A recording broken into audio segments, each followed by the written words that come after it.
Una sa ating mga balita, kinumpirma ni Senate President Alan Peter Cayetano na wala na sa Senado si Senador Bato de la Rosa. Pero pag-amin niya, di niya alam na nakaalis na si Bato. Samantala, bumuelta naman si Cayetano sa mga nagsasabing drama lang ang nangyari sa Senado kagabi. Live mula sa Senado, nakatutok si Daniel Manalastas.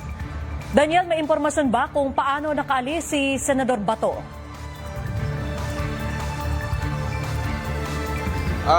Zarina, merong mga kumakalat na impormasyon nga na lumabas si Senator Bato de la Rosa sa Senado bandang 2:30 a.m. At tama ka, wala na siya dito sa Senado. Kumpirmado na yan ngayon at may binasa si Senate President Alan Peter Cayetano na mensahe ng misis ni Senator Bato.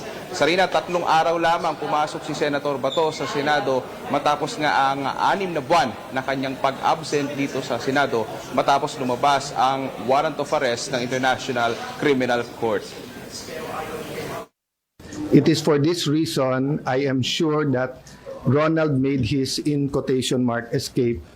He told me habang tumatagal kasi siya dyan sa loob ay mas nadadamay pa kayo. Alam naming hindi lulusubin ng NBI at CIDG and police o sino pang mga militar ang Senate kung wala siya sa loob. Kaya kahit na gaano siya ka-safe dyan, mas nangibabaw pa rin para sa kanya ang safety ng lahat. Nung umalis ako ng Senate 9 p.m. para umuwi kami sa bahay, last namin na pag-usapan, dyan muna siya mag-stay put. Wala sa plano, but knowing him, I am sure he took the opportunity nung nagkaguluhan at nagkaputukan na. Sarina, humingi ng paumanhin ang misis ni Senator Bato kay Cayetano. Wala raw ideya si Cayetano sa ginawang pag-alis ni Bato sa Senado. Pero nanindigan si Cayetano na maling gamitin ang terminong escape o pagtakas dahil wala naman daw warrant of arrest. Kaya malaya si De La Rosa na umalis.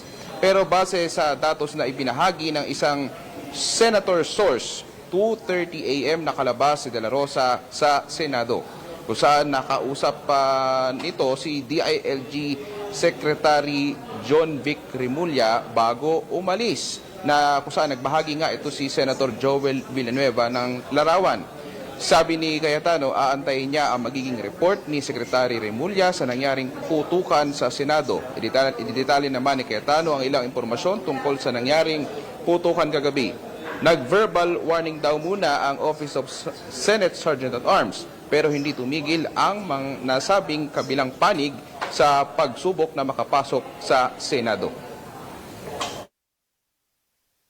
So nagpaputok sila in the air. Ang problema, nagpaputok pabalik. So eto, whoever the perpetrators, 27 from outside, from inside, no? 27 from inside. 27 from Osaa. Yes, na Up.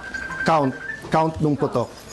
From Osaa. 5 from Dacalapan. Yes. Kasi ang warning shot, itutuloy-tuloy mo yon until nga, kaya mo wina-warning, ayaw mo magkabarilan, di ba? So kailangan umalis. Okay. But instead na umalis, nagputok pabalik. Sabi ni Cayetano, sinabihan niya ng National Bureau of Investigation walang dinedeploy sila sa Senado. Dagdag pa ng senador, hindi niya i-impluwensyahan ng investigasyon. Subalit, dahil tila lumalabas na ang OSA ang una nagpaputok, pag-atake nga ba ito sa Senado? Si Cayetano, tumaas na ang emosyon kanina sa press conference, pati na sa mga aligasyon na ito ay drama lang. Kung tututukan kita ng baril, papasukin ko bahay mo na may baril ako. Nag-warning shot ka, pinutukan kita pabalik. Is it not an attack? Sorry but I don't think there's any question. The Senate is under attack, was under attack. All of you, your lives were in danger last night. My God, we're a democracy. This is the Senate of the Philippines. Please naman. Di ba? What do you think happens when there's no democracy? Who's the first casualty? The media. Nagko-focus kami dito, hinihintay namin articles of impeachment. Nakita nyo naman lahat ng pangyayari. Napakagaling ko naman mag-orchestrate ng lahat na yan. Kaya kong papuntahin dito mga armadong grupo.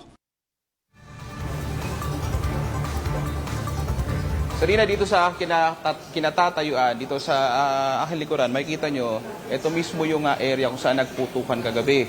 At makikita nyo, nakakordon pa rin yan, at, pero malinis na, no? Na clear na yung area, wala na mga bakas na nagkaroon nga ng nangyaring putukan kagabi. At doon sa pinakadulong-dulo, ayun, kasahukuyan, may nakita tayo may nag-i-inspect. At doon sa pinakadulong-dulo niya, pagka dumiretso ka pa, makikita mo doon yung isang glass na may mga putok ng bala. At base yan doon sa larawang ibinahagi ng abogado ni Senador Ronald Bato de la Rosa. Pero bago nga inanunsyo ni Senator Alan Peter Cayetano at bago lumabas yung mga ulat na wala na nga si Senator Bato dito sa Senado, yung abogado ni Senator Bato ay naglabas pa ng larawan kasama niya si Senator Bato nung gabi matapos nga nangyari yung putukan. Pero ayun nga, kinabukasan nabalitaan na lang namin na wala na talaga si Senator Bato dito sa Senado. Sarina?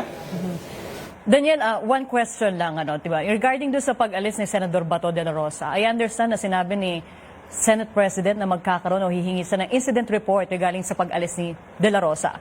Pero what will happen next, no? Pagka naglabas ng IR, may mangyayari din ba doon sa sinasabi nilang kasama ni Bato na lumabas o umalis ng Senado?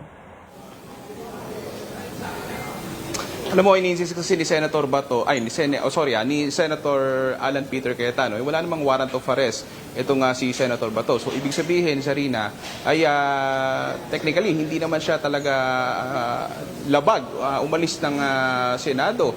Pero, knowing the fact, meron din kasing warrant of arrest ang International Criminal Court. Kumbaga, ang ini-insist niya, wala kasing local warrant si Senator Bato. So, pwede siyang magpagala-gala kung saan man niya gustong pumunta. Pero yun nga, meron ding fact na meron talagang ICC warrant laban sa kanya. Okay. How about dito sa nangyaring putukan sa Senado kahapon? Ano na yung susunod na step ng Senado? Gayong ito, nakita nila, malino na sa kanilang mga reports. Oo, o saang nagsimula, but then again, sa kabilang gusali, nandun ang NBI. Gayong iba-iba na no? Yung mga sinasabi ng bawat panig. Ano na yung susunod na step dito ni SP? Ang sinasabi ni SP Sarina, normal naman talaga na minsan iba-iba muna yung sinasabi ng bawat panig kasi nga naman kakapangyayari pa lamang, kakasimula pa lamang, kakatapos lamang ng insidente. Ang gusto mangyari ni SP, magkaroon nga ng parang independent investigation. Pero naghain si Senador Bam Aquino just now ng resolusyon para nga maimbestigahan itong pangyayari. Dahil so far, ang alam natin, may mga somehow parang magkakaiba na sinasabi itong NBI, may iba sinasabi rin itong Senado, pero ayun nga, gusto ang same lang naman sila ng mga goals, Sarina, na gusto talaga nilang malaman kung ano ba talaga yung totoong nangyari dito. Alright, maraming salamat, Daniel Manalastas.